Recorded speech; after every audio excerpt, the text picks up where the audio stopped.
이제 히브리서 강의 9번째 시간입니다. 하나님께서 계속 이 히브리서 말씀을 통해서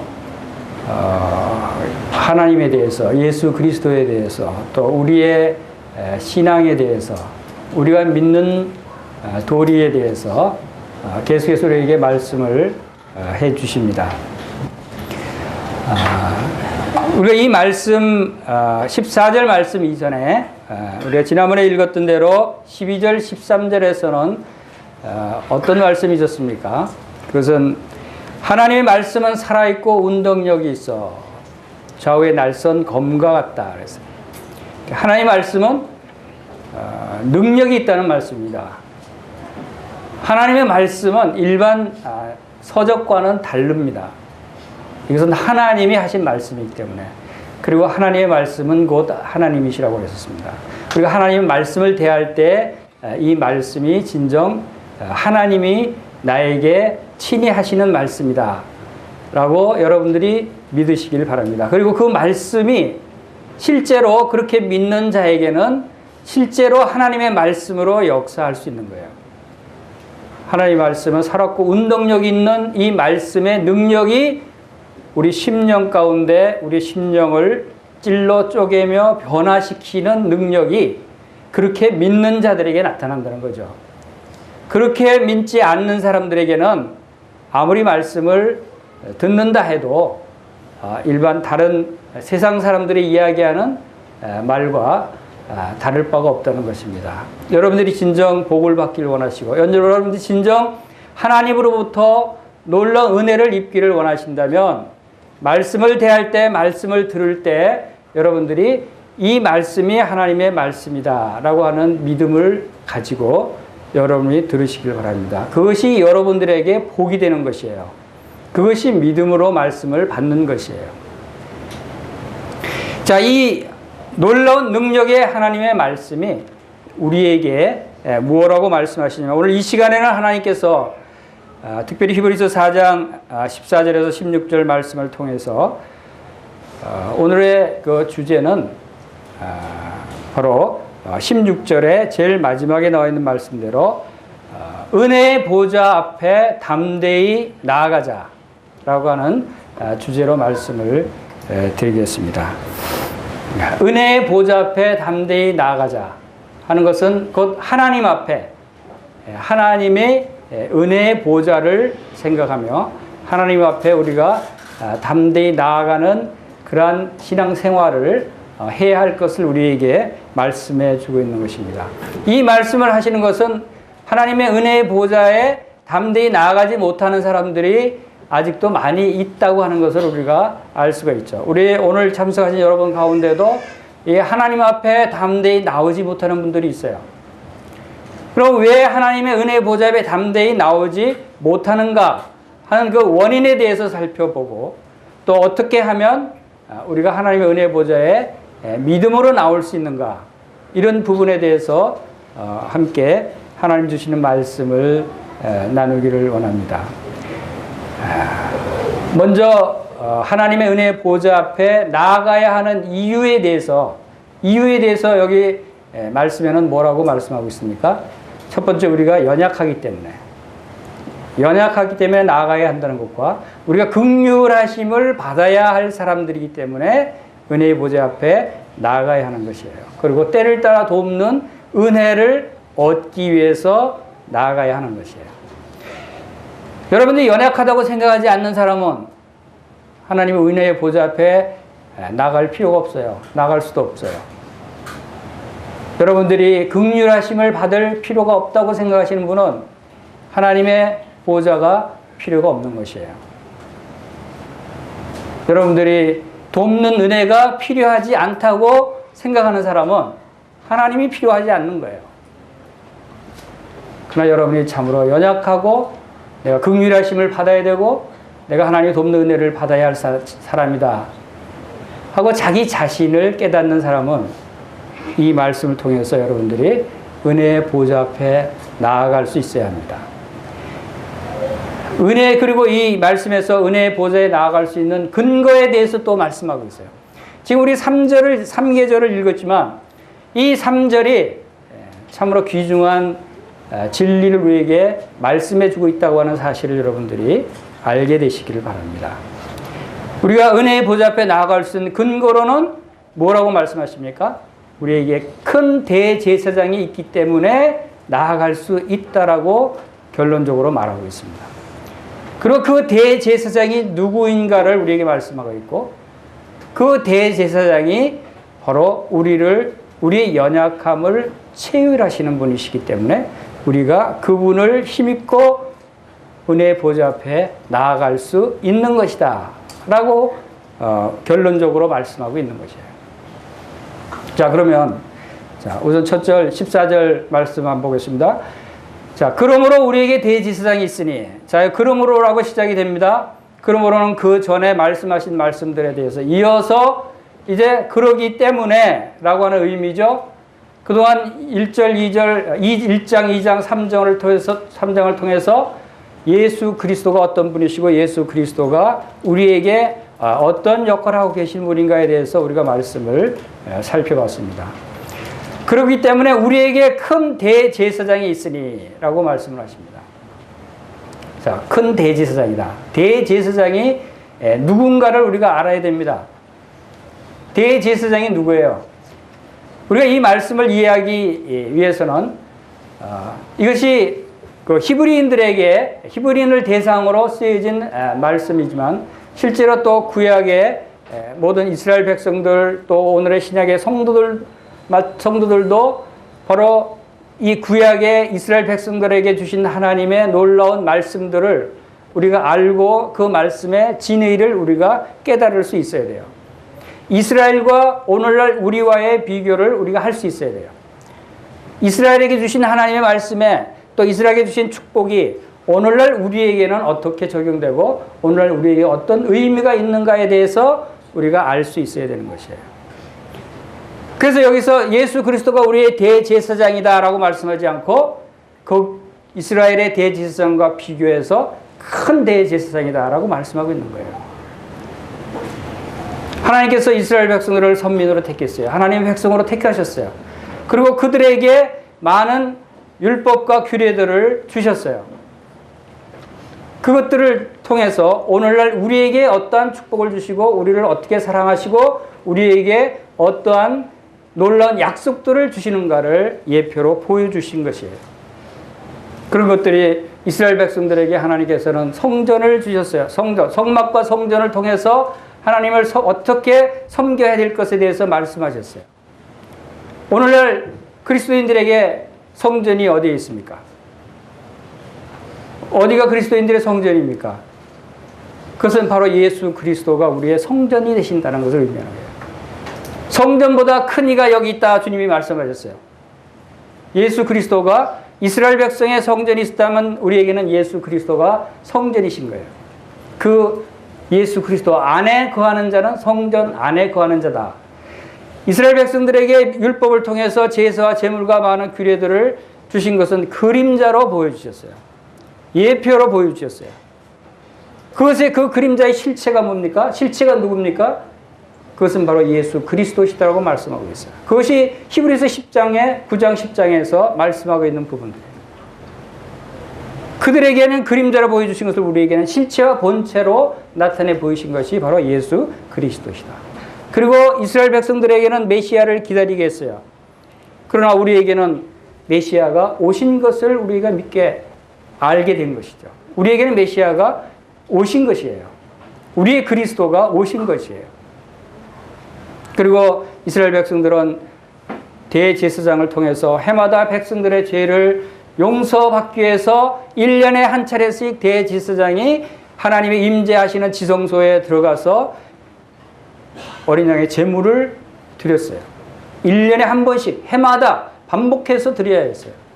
그러나 오늘날 그리스도인들에게는 우리의 어린 양 되신 예수 그리스도의 피가 해마다 반복해서 주님이 십자가에 드려져야 되는 것이 아니라 이제는 단번에 영원한 속죄를 이루신 예수 그리스도의 십자가가 우리에게 있는 거예요.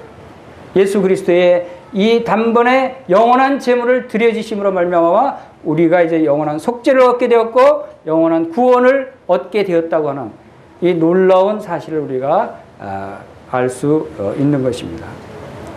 그리고 이스라엘 백성들에게는 옛 언약을 주셨다면 오늘날 우리에게는 새 언약에 해당되는 말씀을 주셨고 그들에게 율법의 요구를 그들은 이루어드릴 수가 없었어요. 율법을 온전히 순종할 수가 없었어요. 율법을 이룰 수가 없었지만 그러나 오늘날 우리는 예수 그리스도께서 우리의 율법을 이루어 주셔서 우리는 온전히 이루어진 율법 아래서 우리가 온전한 평안과 안식을 누릴 수 있게 되었다는 것이죠. 그리고 그들에게 약속하신 모든 약속들이 오늘 우리에게도 놀라운 약속이며 놀라운 영원한 축복이다 라고 하는 사실을 우리가 알 수 있습니다. 그래서 그 이스라엘 백성들에게 주신 그 대제사장의 역할이 백성들과 하나님 사이에 그들이 죄인이기 때문에 그들이 허물이 많기 때문에 거룩하신 하나님 앞에 나아갈 수 없는 그들에게 대제사장을 대신해서 하나님의 임재 가운데 나아갈 수 있는 오직 유일한 한 사람을 하나님이 택하셨는데 그것이 대제사장이었어요. 대제사장이 아니면 하나님의 거룩하신 임재 가운데 나아갈 수 없었다고 하는 것이에요. 그래서 그 대제사장은 바로 이스라엘 백성들의 모든 죄를, 모든 허물을, 모든 문제점들을 하나님 앞에 가지고 나가서 하나님 앞에 제사를 드렸던 사람입니다. 오늘날 우리에게도 그것은 오늘날 우리에게 그림자로 보여주셨어요. 오늘날 우리에게 대제사장 역할이 있어야 한다는 것이에요. 왜? 우리는 죄인들이고 우리가 허물이 많은 자들이고 우리에게는 하나님 앞에 직접 나아갈 수 없는 사람들이기 때문에 오늘날 우리에게 대제사장은 바로 예수 그리스도시다. 그래서 오늘날 우리의 대제사장은 구약의 대제사장과 구별해서 어떤 대제사장을 말씀하십니까? 큰 대제사장이다. 이 사실 여러분들이 이 말씀을 통해서 기억하시길 바랍니다. 그리고 이 큰 대제사장은 어떤 분이라고 말씀하십니까? 첫 번째 승천하신 자 그랬어요. 승천하신 분이다. 이 세상에 있는 대제사장과 다르다는 거예요. 그분은 승천하셨어요. 승천이 무슨 뜻입니까? 하늘들을 통과해서 하늘들의 하늘들 위에 있는 하늘나라로 가셨다는 거예요. 하늘로 올라가셨어요.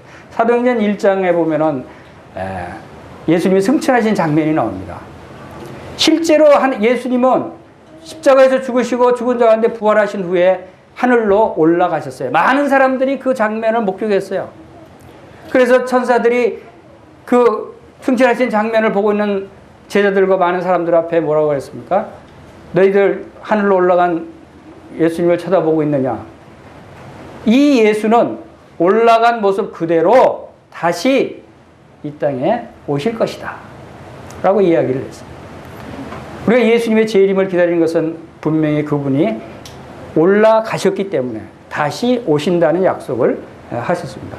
예수님은 승천하셨어요. 그리고 지금 어디에 계십니까? 하늘에 하나님의 보좌 우편에 계신다 라고 하는 것이 히브리서 1장에서 우리가 배운 바대로 예수 그리스도는 우리의 죄를 담당하시고 죽으셨다가 이제 다시 부활하셔서 하나님 보좌 우편으로 올라가신 승천하신 분이십니다. 하나님 보좌 우편에 올라가신 분이시다라고 하는 의미는 무슨 의미입니까? 하나님의 모든 권세를 가지신 분이라는 거예요. 또 승천하신 자 곧 하나님의 아들 예수시라 그랬어요. 그분이 하나님의 아들이시라는 거예요. 하나님의 아들이시라는 거예요. 하나님의 아들이라는 뜻은 무엇을 의미하고 있느냐 하면 그것은 바로 하나님의 모든 권세와 하나님의 모든 능력과 바로 하나님의 신분을 가지고 계신다. 우리의 큰 대제사장은 바로 이런 분이라는 거예요.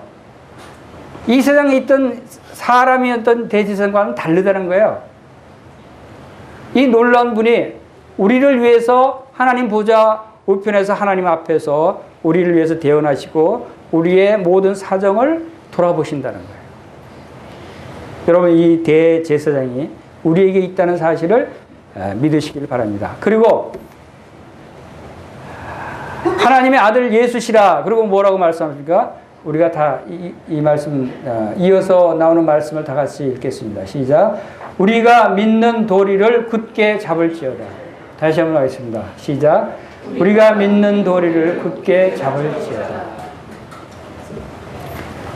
이것을 굳게 잡아야 할 것을 말씀하고 있는 거예요. 우리가 굳게 잡을 것이 이 세상 것들이 아니라는 거예요.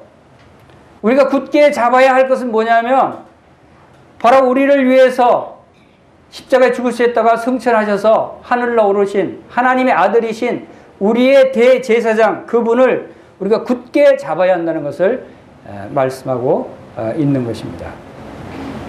여러분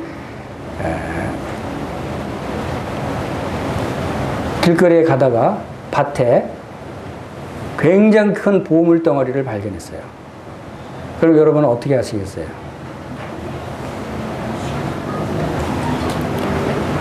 마태복음 13장 44절에서는 어떻게 했다 그랬어요? 굉장히 큰 보물 덩어리가 밭에 감춰져 있는 걸 발견했어요. 이야, 저 돈으로 따지면 수백억도 될 엄청난 보물이에요. 그냥 가겠어요? 싹 묻어놓고는 그 땅 주인이 임자니까 그 밭을 다 사버리는 거죠. 그리고 밭을 다 산 다음에 그 보물이 내 소유가 되게 하는 거예요. 마태복음 13장 44절에서는 바로 자기의 그 밭값이 굉장히 비쌌어요. 자기의 모든 소유를 다 팔아서 그 밭을 산 사람과 같다 그랬어요. 무엇이? 천국이. 천국은 바로 그런 것이라는 거예요.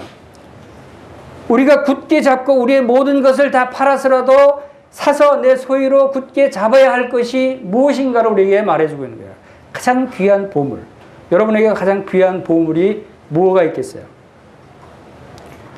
밭에 감추인 그 보물이 가장 귀하다고 깨닫는 사람은 그 자기의 모든 소유를 다 팔고서라도 그 밭을 산다는 것이에요. 우리에게 가장 귀한 보물은 누구예요? 우리 고린도후서 4장을 보겠습니다.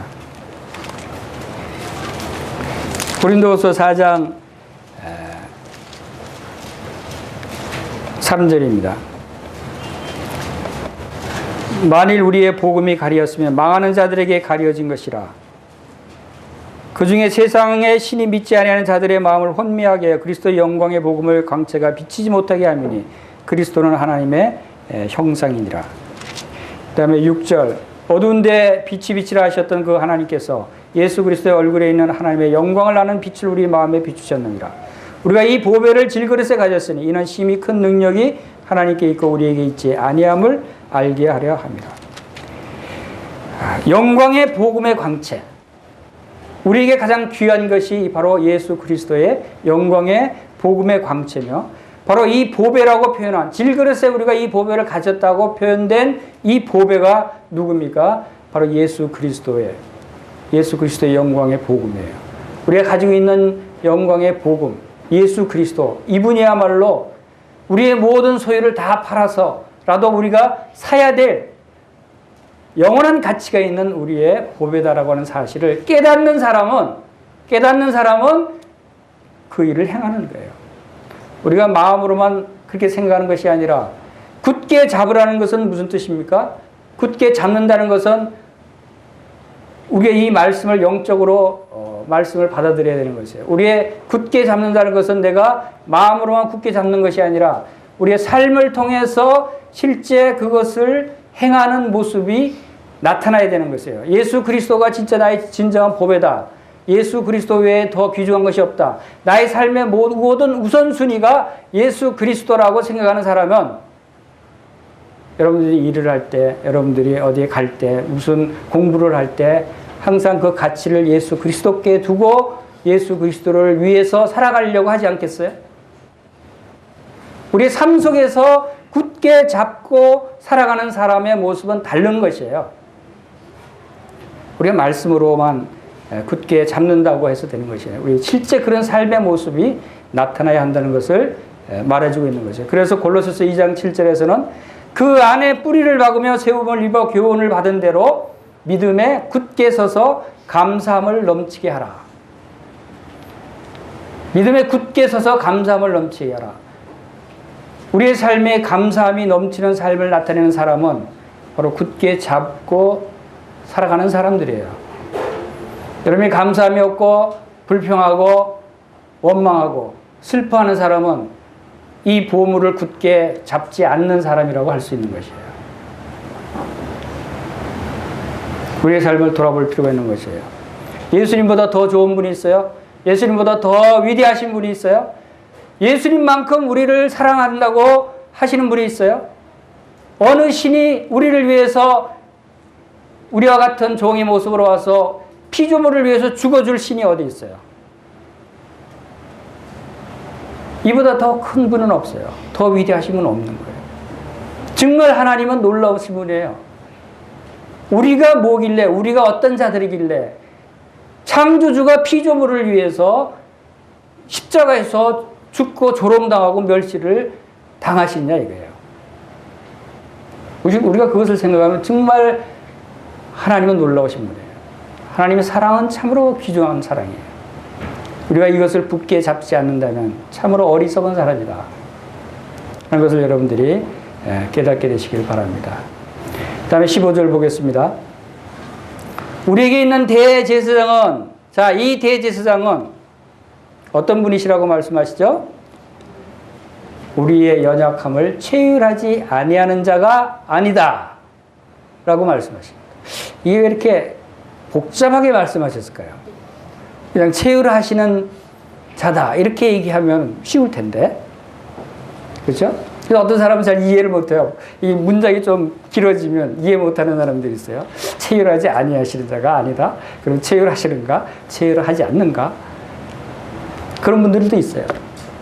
그런데 이런 표현을 한 이유가 있는 거예요. 왜요? 우리의 연약함을 체휼하지 않는 분이다라고 생각하는 분이 있기 때문에 체휼하지 않는다라고 생각하는 분들이 잘못됐다는 것을 강조하기 위해서 부정의 부정은 뭐예요? 긍정이에요. 우리의 연약함을 체휼하시는 분이다라는 말씀을 하기 위해서 체휼하지 않는다고 생각하는 사람들이 있기 때문에 그 사람들의 생각이 잘못됐다는 것을 말씀하고 있는 거죠. 체휼이라는 것은 무슨 뜻입니까? 체휼. 체휼이라는 원어에 보면 심파데시사이라는 그 단어인데, 그것은 동정하다, 동감하다라고 하는 원어의 의미가 있어요. 동정하다, 동감하다. 그러다 그 동감하다, 동정하다. 그렇게 개역개정에서는 동정하다라고 이제 번역을 했습니다만, 동감하다라는 의미에서는 우리가 좀 더 체휼이라고 하는 의미가 한자의 의미로서는 더 우리에게 와닿는 것이 있는 것이 뭡니까? 체휼이라고 해서는 함께 느끼다. 함께 동감하다는 거 함께 느끼다는 의미잖아요. 그러니까 같은 핏줄일수록 함께 느끼는 강도가 세죠. 그렇죠? 같은 핏줄은 함께 느낍니다. 그와 같이 예수님도 우리와 함께 동감하고 함께 우리의 연약함을 느끼고 계신다라고 하는 의미입니다. 은혜의 보좌 앞에 담대히 나아갈지어다 라고 하는 말씀을 우리에게 하시면서 왜 이런 말씀을 주십니까? 많은 사람들이 이 은혜의 보좌 앞에 나아가지 못하는 이유가 있어요. 그것이 자기가 연약하기 때문에, 자기가 죄인이기 때문에, 자기가 하나님 앞에 나아가기가 부끄럽고 두렵기 때문에 못 나가죠. 여러분 그렇지 않아요? 여러분 왜 담대히 하나님 앞에 나오지 못합니까? 왜 담대히 하나님을 위해서 살아가지 못합니까? 하나님 앞에 담대히 나오지 못하는 많은 이유 중에 하나가 자기 자신을 돌아보니까 도저히 거룩하시고 공의로우신 하나님 앞에 내가 나아갈 자격이 없는 것 같아. 나는 정말 너무 연약해. 이런 생각을 하기 때문에 나아가지 못하는 것이죠. 그렇기 때문에 예수님께서 이 세상에 오신 것이에요. 우리가 연약하지 않았다면, 우리가 죄인이 아니었다면 예수님이 이 세상에 오실 필요 없었어요. 우리의 연약을 체휼하지 할 필요가 없으셔요. 우리 그렇지 못하기 때문에 주님께서 이 세상에 오셔서 뭐라고 말씀하셨습니까? 누가복음 5장 31절에서 건강한 자에게는 의사가 쓸데없고 병든 자에게라가 의사가 쓸데있다고 말씀하셨죠. 건강한 사람은 의사가 필요 없잖아요. 자기가 병들어야 고쳐줄 의사가 필요한 것이에요. 그래서 예수님은 의인을 부르러 온 것이 아니라 바로 죄인을 불러 회개시키러 왔다라고 말씀을 하셨어요. 실제로 주님이 이 땅에 오셔서 무슨 일들을 주로 하셨어요? 주님이 주로 하신 일들이 뭐예요? 병든 자를 고쳐주셨어요. 이 세상 사람들이 고칠 수 없는 병들이었어요. 이 세상에서 해결할 수 없는 문제들이었어요. 죽은 자를 살리는 것, 이 세상에 해결할 수 없는 문제예요. 광풍을 잔잔케 하는 일, 이 세상에서 해결할 수 없는 문제예요. 문둥병자, 이 세상에서 고칠 수 없어요. 날 때부터 소경된 자, 이 세상에서 고칠 수 없는 불치의 병이에요. 주님은 불치의 병을 주로 고쳐주셨어요. 그것은 무엇을 얘기합니까? 우리가 할 수 없는 일들, 이 세상이 할 수 없는 일들을 주님께서는 신이 오셔서 우리를 도우시고 우리를 고치시고 우리를 용서하시는, 우리의 연약함을 체휼하시는, 동정하시는, 도와주시는 분으로 주님께서 이 세상에 오셨다고 하는 사실을 우리가 알 수 있는 것입니다. 그래서 사도 바울도 고린도서 12장 9절에서 내게 이르기를 내 은혜가 내게 족하도다 이는 내 능력이 약한 데서 온전하여짐이라 하신지라. 사도 바울에게도 주님은 바로 그 사도 바울의 연약한 상태에 있을 때, 연약할 때 주님께서 그 연약을 온전케 하시기 위해서 하나님의 은혜를 입었다라고 고백을 합니다. 그리고 대제사장은 우리를 체휼하시고 우리를 동정하시고 우리를 도우시는 분이십니다. 그래서 이스라엘 백성들 가운데 대제사장이 하나님 앞에 나갈 때 그 대제사장만이 입는 복장이 있었어요. 에봇이라고 하는 복장. 그 복장 가운데 대제사장의 가슴에 무엇을 품고 나갔냐면 흉패라고 하는 것을 달고 나갔어요. 판결 흉패라고도 하죠. 그것이 출애굽기 28장 29절에서 이스라엘 아들들의 이름을 기록한 이 판결 흉패에 붙여 여호와 앞에 영원한 기념을 삼을 것이니라 라고 말씀을 하셨어요. 즉 대제사장은 하나님 앞에 나갈 때 이스라엘 모든 백성들의 12지파의 이름들을 가슴에 새긴 보석을 달고 나아가도록 했어요. 그 보석이 12개예요. 다 각각 다른 보석이었어요. 각각 다른 그 아름다운 영롱한 보석에 각각 이스라엘 12지파의 이름을 새긴 것을 가슴에 품고 하나님의 임재 가운데 나오도록 했어요. 그것을 영영한 기념으로 삼게. 그것은 무엇을 의미합니까? 바로 대제사장은 우리를 가슴에 품는다는 것이에요. 우리를, 백성들을 보석과 같이 귀중히 보신다는 거예요. 그리스도께서 우리의 큰 대제사장으로 우리의 그 대제사장 역할을 하시면서 우리를 대제사장이 입는 그 흉패에 보석을 품은 것 같이 보석과 같은 여러분들을 예수님의 마음에 품고 하나님 앞에 나아가는 것이에요. 여러분들을 하나님께서는 다 존귀한 자로 보시는 거예요. 보석과 같이 귀한 하나님의 자녀들로 하나님께서 보시는 거예요. 주님은 주님의 그 가슴 속에 여러분을 품고 계신다. 그리고 여러분들을 도우시는 거예요. 여러분이 연약하고 여러분이 허물이 많고 여러분이 비록 주님 앞에 나오기 부끄러운 모습이지만 주님께서는 그것을 다 도와주시고 용서하시고 치료해 주시기 때문에 걱정하지 말고 담대히 나오라고 말씀하시는 거예요. 우리에게 주저하지 말라고 말씀하시는 거예요. 그리고 주님께서 또 한결같이 시험을 받는 자로도 죄는 없으시니라. 한결같이 시험을 받는 분이시다. 주님은 우리와 같이 우리보다 더 심한 시험도 받으셨어요. 우리가 이 세상 살면서 얼마나 많은 시험 가운데 어려움 가운데 놓이게 될 그러한 것들을 주님께서 다 아시는 거예요.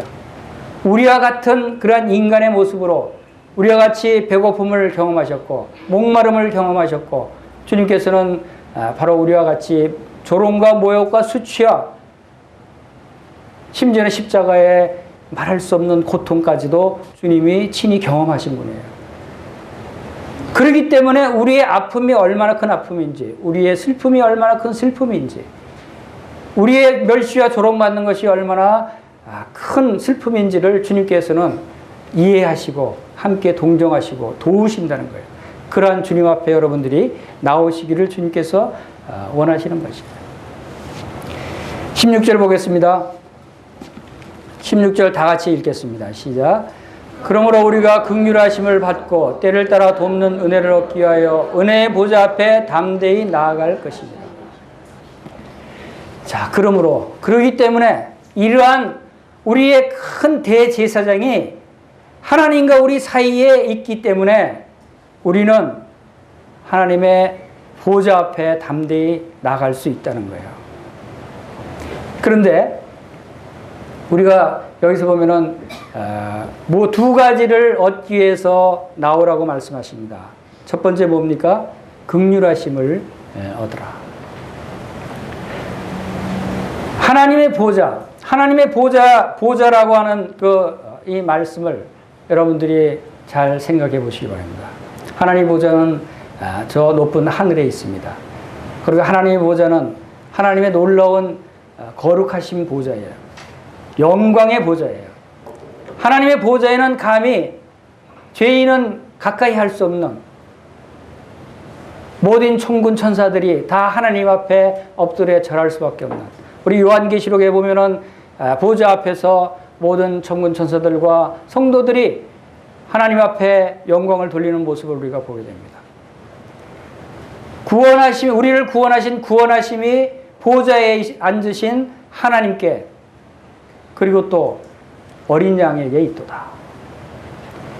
하나님의 보좌는 영원토록 영광을 받으실 거룩한 보좌예요. 여러분, 그 보좌에 가까이 나갈 수 있겠어요? 그 거룩하신 곳에 여러분들이 나갈 수 있겠어요?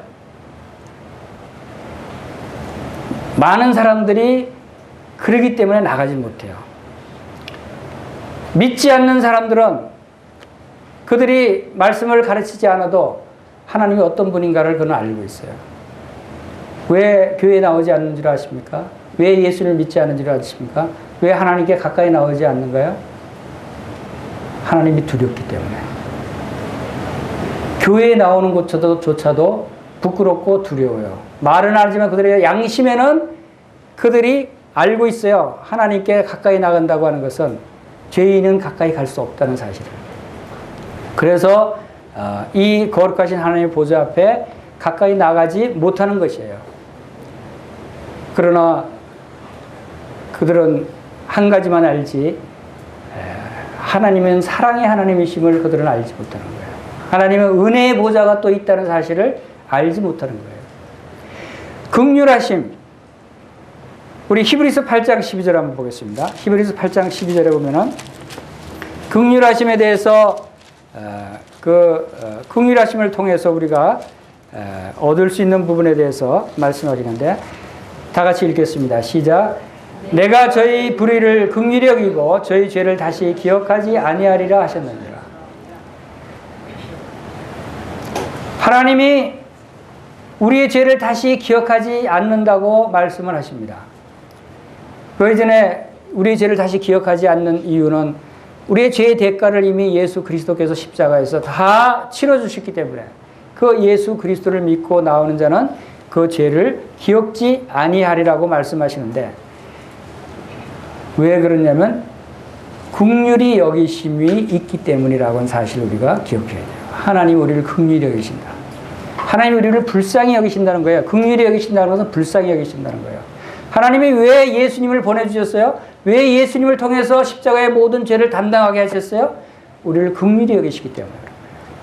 왜? 우리를 그냥 두면 우리 스스로는 죄의 문제를 해결하지 못하기 때문에 우리 스스로 죄의 값으로 영원한 형벌을 받을 수밖에 없기 때문에 우리를 불쌍히 여기셔서 우리를 긍휼히 여기셨기 때문에 우리의 죄를 다시 기억하지 않으시는 거예요. 여러분, 죄가 있으십니까? 하나님의 긍휼히 여기심을 구하시기 바랍니다.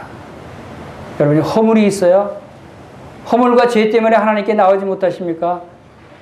여러분, 하나님의 은혜의 보좌 앞에 하나님의 긍휼히 여기심을 받게 해달라고, 저를 긍휼히 여겨달라고 여러분들이 기도하시고 나오시길 바랍니다. 그러면 하나님이 여러분들의 죄를 용서하시는 거예요.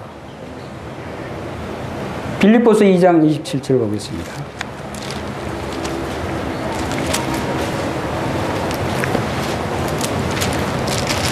빌립보서 2장 27절 다 같이 읽겠습니다. 시작. 저가 병들어 죽게 되었으나 하나님이 저를 긍휼히 여기셨고 저뿐 아니라 또 나를 긍휼히 여기사 내 근심 위에 근심을 면하게 하셨느니라. 저가 누굽니까? 저는 빌립보서 2장 전에 보면 25절에 보면은 그러나 에바브로디도를 너희에게 보내는 것이 필요한 줄 생각하노니 그는 나의 형제와 함께 수고하고 함께 군사된 자여 너희 사저로 내가 쓸 것을 돕는 자라. 에바브로디도를 말하고 있습니다. 에바브로디도가 죽을 병에 걸렸던 것 같아요. 에바브로디도는 사도 바울의 동역자고 사도 바울을 위해서 여러 가지 헌신을 했던, 목숨을 돌아보지 않을 정도로 그런 헌신했던 아주 귀중한 동역자였어요. 그 에바브로디도가 죽을 병에 걸렸어요. 근데 그는 26절에 보면 그가 너희 무리를 간절히 사모하고 자기가 병든 것을 너희가 들은 줄 알고 심히 근심한지라. 에바브로디도는 어떤 심령이었냐면 성도들을 생각하면서 성도들이 내가 죽을 병에 걸린 것을 알면 얼마나 걱정할까, 얼마나 근심할까, 이 걱정을 했어요. 자기 걱정한 것이 아니라 에바브로디도의 마음속에는 성도들이 더 걱정이 됐어요. 자기는 죽을 병에 걸렸는데 성도들이 내가 죽을 병에 걸렸다고 생각하면 또 얼마나 근심할까 하는 그 근심을 하는 거예요. 이건 주님의 마음이죠. 그러나 그가 병들어 죽게 되었으나 하나님이 그를 긍휼히 여기셨다 그랬어요. 하나님이 그를 긍휼히 여기셨기 때문에 그 병을 나았다는 거예요. 죽을 병에 걸린 에바브로의 병을 낫게 하신 것은 에바브로를 하나님이 긍휼히 여기셨기 때문이다. 여러분이 병에 걸렸습니까? 여러분 죽을 병에 걸렸어요? 여러분 하나님께 긍휼히 여기심을 달라고 기도하시기 바랍니다. 저를 긍휼히 여겨달라고 기도하시기 바랍니다. 그걸 여러분이 하나님의 은혜의 보좌 앞에 나아가 나를 긍휼히 여겨달라고 여러분들이 간절히 기도하신다면 여러분들은 에바브로디도처럼 주님의 긍휼하심을 받게 되는 것입니다.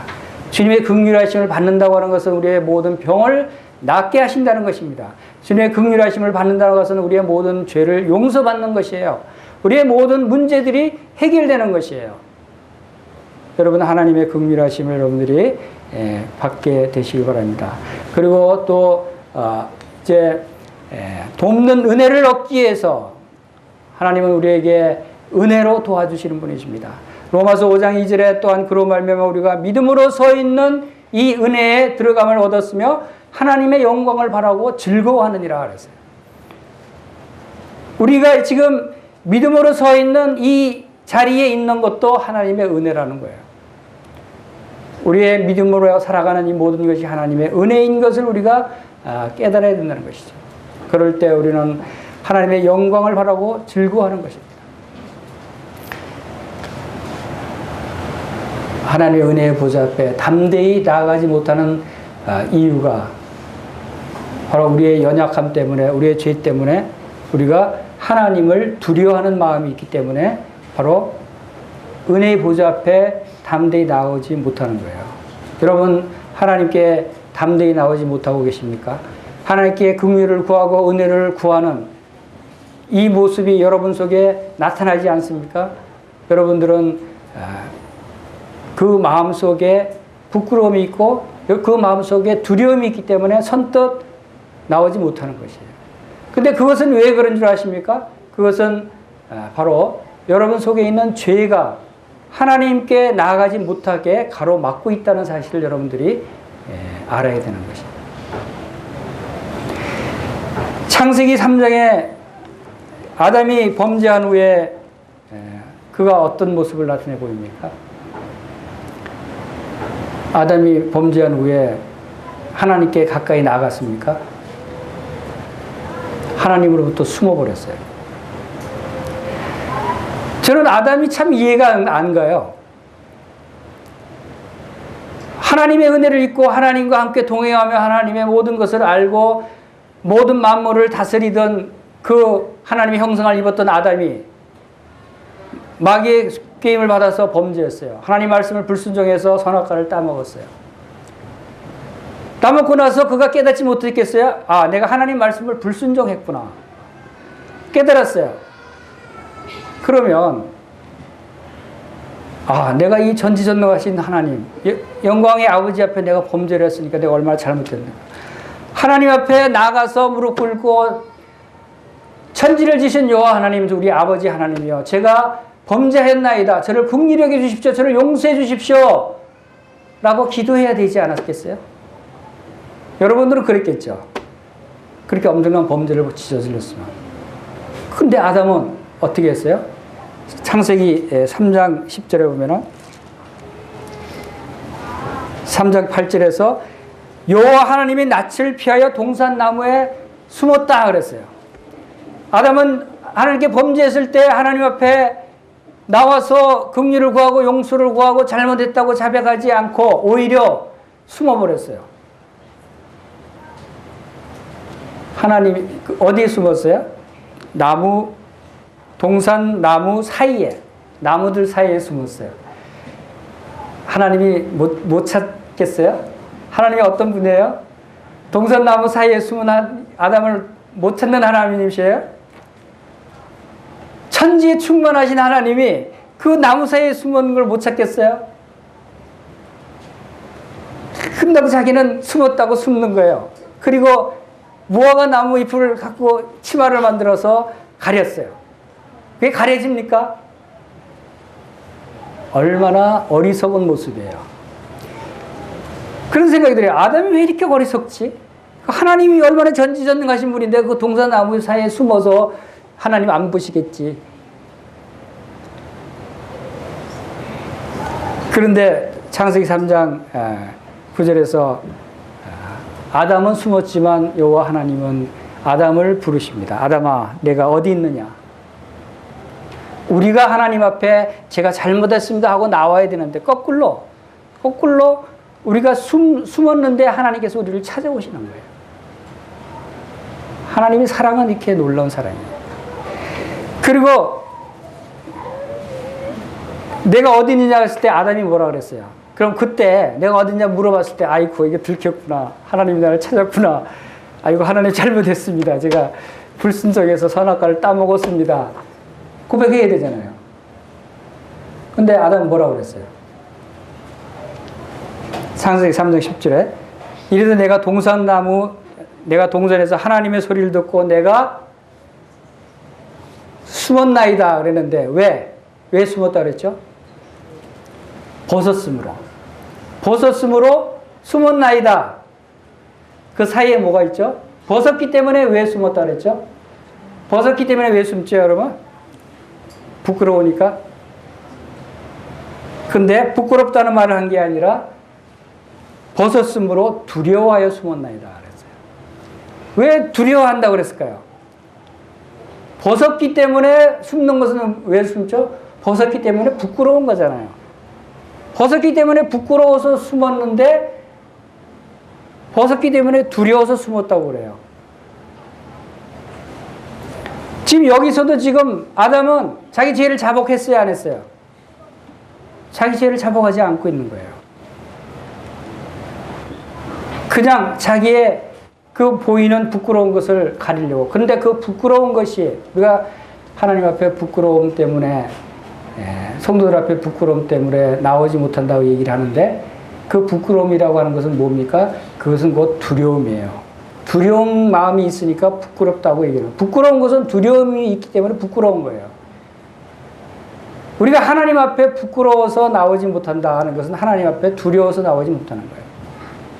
이 아담은 하나님이 내가 어디 있느냐 했을 때도 하나님한테 발견됐는데도 그때도 자백하지 않습니다.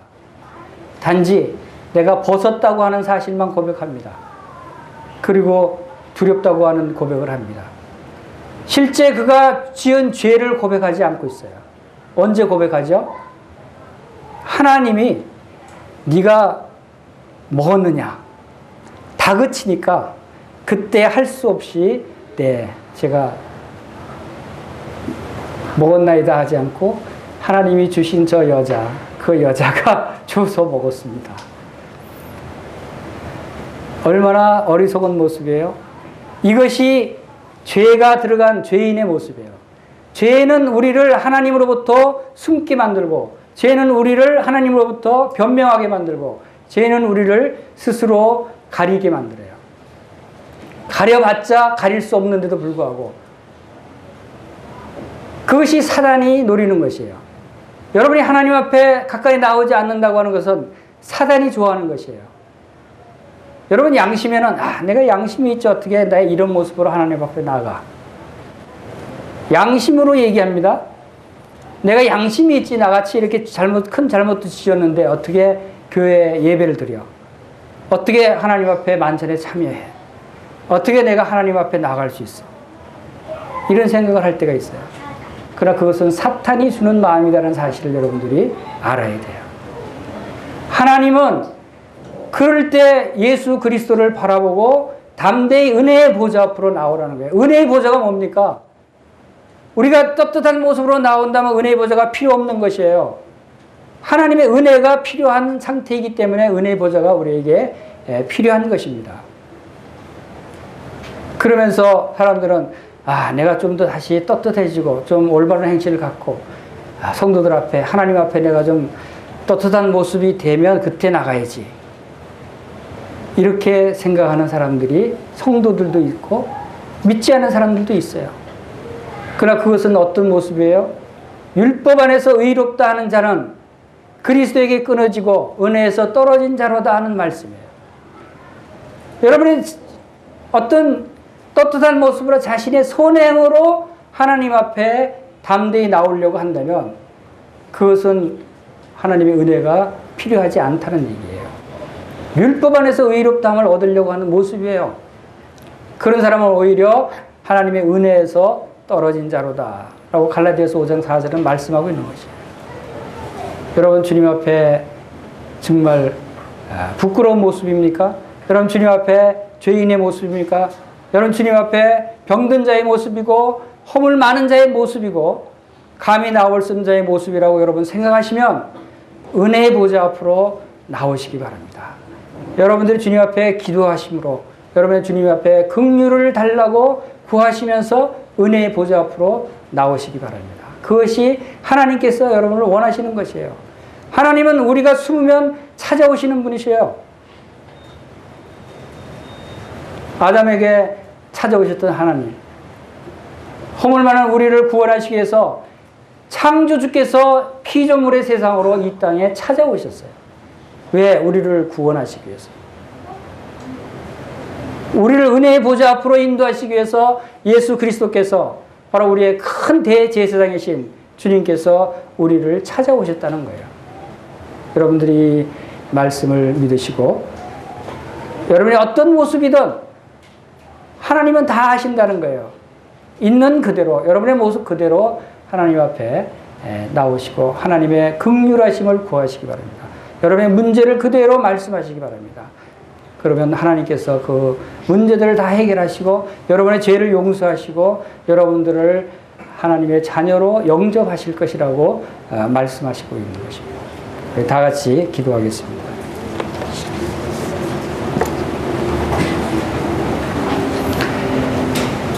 아버지 하나님, 우리에게 큰 대제사장이신 우리 주 예수 그리스도께서 바로 우리를 체휼하시며 또 우리를 도우시고 우리를 하나님의 은혜의 보좌 앞으로 인도하시는 이 놀라운 은혜를 생각할 때 참 감사를 드립니다.